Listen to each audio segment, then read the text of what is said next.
को प्राप्त हो जाते हैं। शायद ज्यादा से ज्यादा उनको 10 या 12 दिन तक याद किया जाता है, उसके बाद में उसके परिवार के लोग भी उन्हें भूल जाते हैं।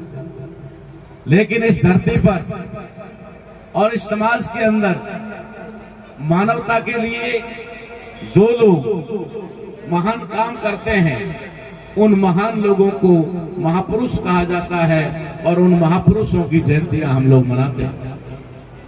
आज ऐसे ही एक महापुरुष की जयंती के अवसर पर जो रिकॉर्ड के अनुसार 5 अक्टूबर है, लेकिन समय की नजाकत को देखते हुए कल समय न होने की वजह से हम लोगों से टाइम मांगा, सांसद जी से टाइम मांगा, तो 6 तारीख का था टाइम फिक्स किया और ये अब सप्ताह भर चलेगा और भी चलेगा, लेकिन 5 तारीख यानी कल था, जिसे हम आज मना रहे हैं। मैं आप लोगों को आज इस अवसर पर कुछ संदेश जरूर देना चाहूंगा। मेरा पहला संदेश ये है कि महापुरुष किसी न किसी जाति व्यवस्था के अनुसार किसी न किसी जाति में जरूर पैदा हुए हैं, लेकिन वो किसी जाति विशेष के लिए नहीं हुए। कोई भी महापुरुष अकेले राणा पूंजा की बात नहीं, अकेले बाबा साहब अंबेडकर की बात नहीं, अकेले ज्योतिबा फूले की बात नहीं, अकेले सर छोटू सिंह जी की बात, छोटू राम जी की बात नहीं, ना अकेले वीर तेजा जी की बात है, ना अकेले बाबा रामदेव जी की बात है, ना रविदास जी की बात है, ना कबीर साहिब की बात है। वे तमाम संत और तमाम महापुरुष अलग अलग जातियों में पैदा हुए, ये उनके बस में नहीं था। कहीं न कहीं वे मजबूर थे कि जाति व्यवस्था के अनुसार उन्होंने किसी एक जाति के व्यक्ति के घर में जन्म लिया, लेकिन उनका जीवन का जो लक्ष्य था वो एक जाति नहीं थी, एक परिवार नहीं था, वो संसार उनका लक्ष्य था कि इस संसार के अंदर मानव जाति या उसके अलावा भी जो प्राणी मात्र है उसका भला और कल्याण कैसे हो सके। इसलिए हम लोग हमेशा कहते हैं कि महापुरुषों की जब जयंतियां मनाओ तो किसी जाति विशेष से जोड़ करके मत मनाओ। जब महापुरुष की जयंती मनाई जाती है तो अक्सर ये देखा जाता है कि उससे संबंधित जाति के लोग ही इकट्ठा होते हैं, जाति के लोगों को ही बुलाया जाता है। लेकिन हमने जब से भी ये होश संभाला कह सकते हैं या ज्ञान प्राप्त किया है, उसके बाद में हमने प्रत्येक महापुरुष की जयंती के ऊपर एक गुलदस्ते के रूप में मंच को सजाने का प्रयास किया है कि जितनी भी आसपास के अंदर रहने वाली जातियां हैं, उन तमाम जातियों के जो है डेलीगेट्स यानी कि प्रतिनिधि मंच पर होने चाहिए। शायद आज वही एक प्रतिफलित हो रहा है कि आज हमारे मंच पर लगभग मैं कह सकता हूं कि 56 कौम के लोग यहाँ बैठे हुए हैं। और ये बात साबित करती है कि कोई भी महापुरुष किसी जाति में पैदा भले हो जाए, लेकिन जाति विशेष का नहीं होता। इसलिए मैं आज बात करूंगा जाति के ऊपर कि किस तरीके से यहाँ पर आज इस कार्यक्रम को रखने का एक बड़ा लक्ष्य भी है और वक्ताओं के मुंह से भी मैंने बहुत कुछ यहाँ पर सुना है।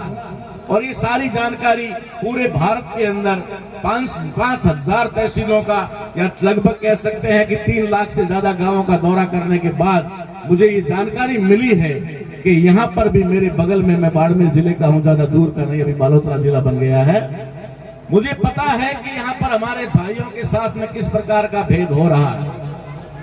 नायक और भील, जिनकी गोत्र एक है, जिनके रिश्ते एक है, मामाड़ा दादाड़ा सब कुछ एक है, लेकिन उनको सर्टिफिकेट 2 दिए जाते हैं, एससी का और एसटी का। ये बात जब हमारे सामने आती है और इस बात से निजात पाने के लिए या हमारे समाज को इकट्ठा करने के लिए या हमारे समाज को एक सर्टिफिकेट की पहचान बनाने के लिए जब हम लोग हमारे समाज के वरिष्ठ लोगों को, पदों पर बैठे हुए लोगों को जब बुलाते हैं और जब उन्हें सुनते हैं तो मुझे बड़ा दुख होता है, बड़ा दुख होता है। जैसे अभी हमारे परम सम्मानीय, जिनको राज्य मंत्री का शायद दर्जा भी है या नहीं मुझे पता नहीं, लेकिन होगा, लेकिन रिटायर आईएएस तो जरूर है, इसमें तो कोई डाउट नहीं है।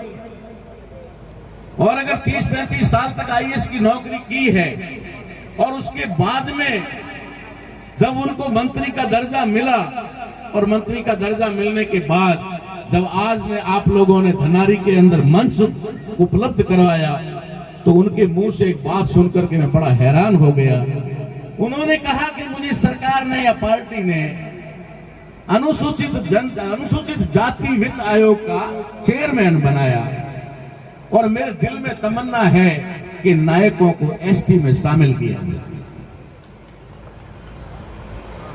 ये बात आपकी समझ में आई? किसी के नहीं आई, इसलिए मुझे समझानी पड़ रही है, नहीं तो वो तो कह के चले गए। आप चाहते हैं कि मेरा समाज एसटी में शामिल हो, उसे अनुसूचित जनजाति का दर्जा मिले और हम भील और नायक भाई भाई बनकर के एक साथ में रहें, ये आपके दिल की तमन्ना है। लेकिन आप उस व्यवस्था में शामिल होकर के अनुसूचित जाति के सर्टिफिकेट पर अनुसूचित जाति वित्त आयोग के चेयरमैन बनने के पद को स्वीकार कर लेते हैं। अगर तुम्हारे अंदर ये बात होती तो शायद तुम्हें उस पद को ठोकर मारनी चाहिए कि मैं तो एसटी की मांग करता हूं, एसटी में शामिल होने की बात करता हूं और तुम मुझे एससी का चेयरमैन बना करके एससी में फिर धकेलने की बात कर रहे हो।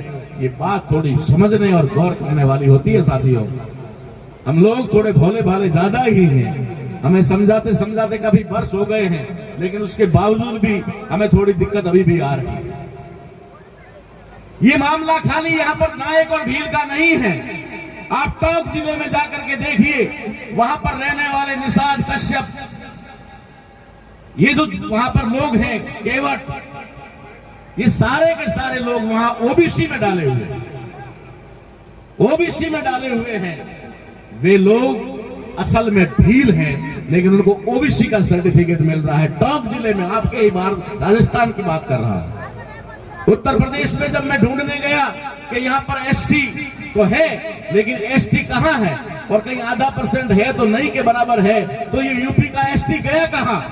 तब मुझे फूलन देवी से मिलने का मौका मिला और फूलन देवी से जब मेरी मुलाकात हुई तो फूलन देवी ने मुझे बताया कि आप कौन हैं। मैंने कहा मैं राजस्थान का भील हूं। तो उन्होंने मुझे गले में बिल्कुल मतलब ऐसे जकड़ करके कहा कि मेरे मायके वाले आए हैं। मुझे कहा मेरे मायके वाले आए हैं। मैंने कहा क्या बात है जो आप ऐसा कह रही हो?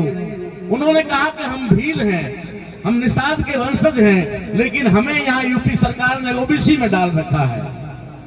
वो जातियां वहां पर मल्ला है, केवट है, निषाद है, दुसाद है, पासी है, ये जातियां कुछ बिहार में भी हैं। इन लोगों को वहां पर कहीं एससी में तो कहीं ओबीसी में डाल रखा है। वो कहते हैं कि ओबीसी वाले हमें इज्जत नहीं देते क्योंकि हम वो जानते हैं कि नीची जाति के लोग हैं, और जिनको हमने छोड़ दिया हम उनके साथ जाना नहीं चाहते क्योंकि हम ऊपर आ गए।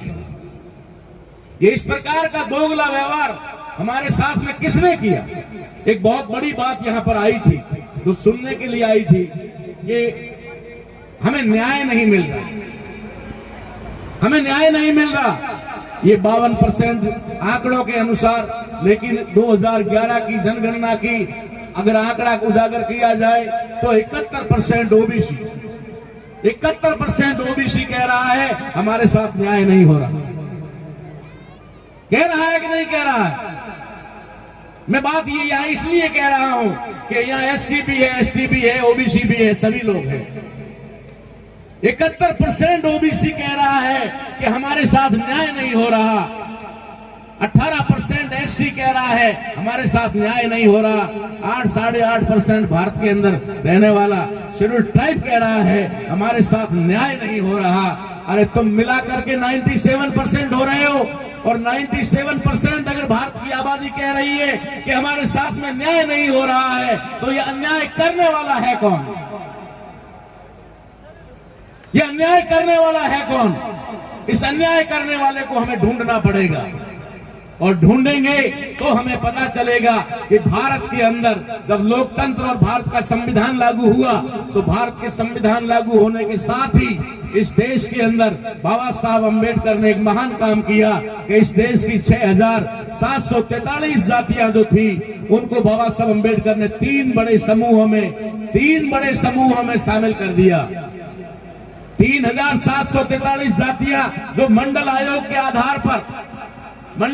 आधार पर जो सर्टिफाइड हुई कि पिछड़ा वर्ग है, अन्य पिछड़ा वर्ग है, जिसे ओबीसी कहा जाता है।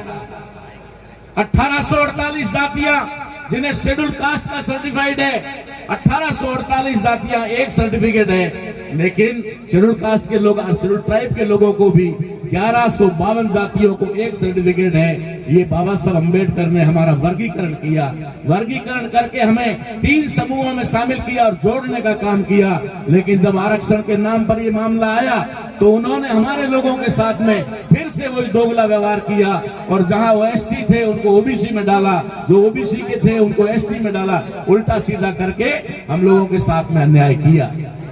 ये सारा का सारा खेल इस जाति व्यवस्था के आधार पर है।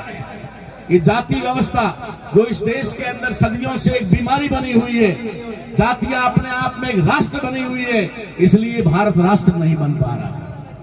भारत को अगर राष्ट्र बनाना है तो मेरा संदेश आपको ये है कि अगर भारत को राष्ट्र बनाना है तो पहले हमें समाज का निर्माण करना होगा। समाज का निर्माण कब होता है? जब ये तमाम जातियों के लोग, 6743 जातियों के लोग जब एक जगह पर इकट्ठा होते हैं और आपस में भाईचारा बनाते हैं, आपस में एक दूसरे के सुख दुख में साथ देते हैं और एक दूसरे का हालचाल जानते हैं, तो समाज निर्माण होता है। और अगर समाज निर्माण होता है तो राष्ट्र निर्माण होने से कोई नहीं रोक सकता। नहीं तो ये देश आज भी दुनिया का गुलाम है। आप लोगों को पता नहीं है, आपको सिर्फ 15 अगस्त को एक ढोल बजा करके, बच्चों को पीटी परेड करवा करके, हमारे कर्मचारी अधिकारियों को काम पे लगा करके याद दिलाया जाता है कि भारत आजाद हो गया है, भारत आजाद हो गया है। कहीं तुम भूल न जाओ, इसलिए हर 11 महीने बाद आपको याद दिलाया जाता है कि तुम आजाद हुए हो, तुम आजाद हुए हो। लेकिन भारत आज भी आजाद नहीं है। ना तो भारत इसकी व्यवस्था से आजाद है और ना ही दुनिया के देशों से भी आजाद है, क्योंकि आज भी भारत 90% भारत जो है वो दुनिया पर डिपेंड है। भारत अपना कोई निर्माण या कोई भी ऐसा आविष्कार नहीं कर पाया है जिसकी वजह से दुनिया पर उसे टिक कर रहना पड़ता है। इसलिए साथियों, बात जब आती है हमारे लोगों के बीच में, यहाँ पर बहुत सारी एप्लीकेशन आई है, मैं अभी सांसद महोदय को दी जा रही है, देने से पहले मैंने भी उस पर एक नजर घुमाई। मैं आपको दोनों तरफ से बात का निवेदन करना चाहूंगा। हमारे महापुरुष खाली कोई ऐसे कहते हैं ना, कोई कचरा पट्टी में डालने वाले महापुरुष नहीं है। हमारे महापुरुषों ने बहुत ही महान काम किए हैं, पूरी दुनिया उनको पूजती है। और उनमें से खास करके बाबा साहब अम्बेडकर, बाबा साहब अम्बेडकर जिसे पूरी दुनिया में विश्व रत्न का दर्जा प्राप्त है और सिंबल ऑफ नॉलेज कहा जाता है, ऐसे बाबा साहब अम्बेडकर की मूर्तियां आप कहीं पर भी एरे गेरे उकड़ने पे नहीं लगाएं। जिसने इस देश को सिस्टम दिया है, जिसने इस देश को संविधान दिया है, ऐसे महापुरुष की मूर्ति लगाने से पहले उस सिस्टम को फॉलो किया जाए, उसके सारे प्रोसेस पूरे किए जाए, उसकी अनुमति और सरकारों से जो कुछ भी अनिवार्य है उसे पूरा किया जाए और उसके बाद मूर्ति को स्थापित किया जाए। और अगर उसके बाद बाबा साहब की उंगली तोड़कर दिखाए तो ताराराम मेहना को बुला लेना। तुम जहां मर्जी हमारे पुरखे की मूर्ति स्थापित कर देते हो और कोई भी आकर के उखाड़ के फेंक देता है और रोज उसका अपमान होता है, फिर मुकदमे दर्ज करते हो। तुम्हें बाबा साहब अम्बेडकर के कानून को फॉलो करना होगा। उस कानून को फॉलो करोगे फिर बाबा साहब अम्बेडकर की मूर्ति कोई उखाड़ नहीं पाएगा। दूसरी बात मैं निवेदन करता हूं, हमारे ही समाज में ऐसे बहुत सारे लोग भी हैं जो किसी के बहकावे में आकर या फिर उन जाति व्यवस्था को स्थापित करने वाले लोगों के झांसे में फंस करके एक द्वेष भावना रख करके हमारे सिस्टम से लगी हुई मूर्तियों पर भी अटैक करते हैं। ऐसा भी नहीं है कि नहीं करते, उस पर भी करते हैं। ऐसे लोगों को मैं संदेश देना चाहता हूं कि तुम्हें मूर्तियां तोड़ने के काबिल भी बाबा साहब अम्बेडकर के लिखे संविधान ने ही बनाया है। आज जो ताकत तुम्हारे अंदर है ना, बाबा साहब अम्बेडकर की मूर्ति, चश्मा या उंगली तोड़ने की, वो ताकत बाबा साहब अम्बेडकर के संविधान ने तुम्हें दी है। वरना तुम्हें तो खेत पर हल जोतने का भी अधिकार नहीं था, तुम्हें तो जमीन पर थूकने का भी अधिकार नहीं था, तुम्हें तो अपनी फसल बचाने का भी अधिकार नहीं था। आज जो तुम अपने कोठियां खड़ी कर रहे हो, बंगले खड़े कर रहे हो, अपना बिजनेस कर रहे हो, अपने गाड़ियां, मोटर गाड़ियां खरीद रहे हो, अपने हेलीकॉप्टर में घूम रहे हो, सारी कुछ भी जो तुम्हें प्राप्त हुआ है बाबा साहब अम्बेडकर के संविधान से प्राप्त हुआ है। इसलिए अपने समाज को संदेश जरूर देना चाहिए हमें कि ऐसे महापुरुष के साथ खिलवाड़ करके जिसे पूरी दुनिया पूजती और मानती है, उसका उसके ही देश में अपमान होता है तो थोड़ा दुख होता है। इसलिए ऐसे महापुरुषों की जन्म जयंती पर कोई मैं लंबा चौड़ा भाषण या कोई कैडर का सिस्टम यहाँ नहीं लगाना चाहता। संसद महोदय को भी समय नहीं, आप भी सुबह से बैठे हुए हैं बहुत कुछ, और हमें भी निकलना है आगे, कल भी प्रोग्राम है। इसलिए मैं आप लोगों को संक्षिप्त में ये बात कहना चाहता हूँ कि सबसे पहले आपको इस जाति व्यवस्था से बाहर आना होगा, बाहर आना होगा। नहीं आएंगे तो आपका भला कभी भी नहीं हो सकता, चाहे वो जाति किसी भी ऊंचे दर्जे पर क्यों ना हो, चाहे वो जाति किसी भी नीचे दर्जे पर क्यों ना हो। मैं जाति के दो उदाहरण देकर के आपको बता देना चाहता हूं ताकि आपको पता लग जाएगा कि जाति व्यवस्था क्या है। हमारी जाति व्यवस्था के अंदर आप और हम रात दिन जो फेस करते हैं उसके अनुसार बता रहा हूं। जाति व्यवस्था में जरा ध्यान दें, जाति व्यवस्था में सबसे निचले पायदान पे अगर कोई जाति है तो जिसे आज की तारीख में वाल्मीकि कहा जाता है, भंगी कहा जाता है, मेहतर कहा जाता है, यही है ना, और कोई है? सबसे निचले पायदान। और जाति व्यवस्था में अगर ब्राह्मण क्षत्रिय वैश्य तीनों वर्णों को छोड़ दिया जाए और शूद्र वर्ण में सबसे ऊपर अगर किसी जाति को माना जाता है तो सुनार को माना जाता है कि वो सोने और चांदी का काम करता है, बहुत महान शुद्ध काम करता है। जाति व्यवस्था में उन्होंने दो जातियों का ही उदाहरण देता हूं आपको। एक व्यवस्था के अनुसार जो ऊंची जाति है उसको धरातल पर लाने के लिए इस सिस्टम ने क्या नाम दिया कि सुबह सुबह सोनी जी का मुंह नहीं देखना चाहिए। सुबह सुबह अगर सुनार मिल जाए तो अब शकुन हो जाता है। वो जो पायदान में सबसे ऊपर है धड़ाम से नीचे लाए, धड़ाम से, सुबह सुबह चेहरा भी नहीं देखना। और जो वाल्मीकि हमारा भाई सफाई कर्मी सुबह सुबह झाड़ू लेकर के नाली साफ करता है, उसको ये एहसास ना हो कि मैं नीचा हूं, उसके अंदर एक भावना ना पैदा हो जाए कि मैं नीचा हूं। इसलिए कहते हैं कि सुबह सुबह भंगी मिल जाए तो भगवान मिल जाए, और भंगी जी भी चौड़े हो जाते हैं कि वहां मैं तो सबसे ऊपर। ये है जाति व्यवस्था, इसे समझना होगा, इससे बाहर नहीं आओगे, आपस में लड़ते रहोगे, आपस में भिड़ते रहोगे, और जो राज करने वाले हैं वो राज करते रहेंगे।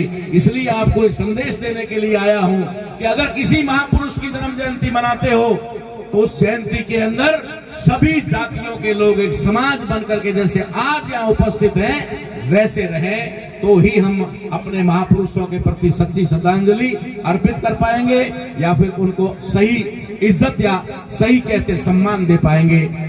धन्यवाद आपका बहुत बहुत कि आपने मुझे सुना।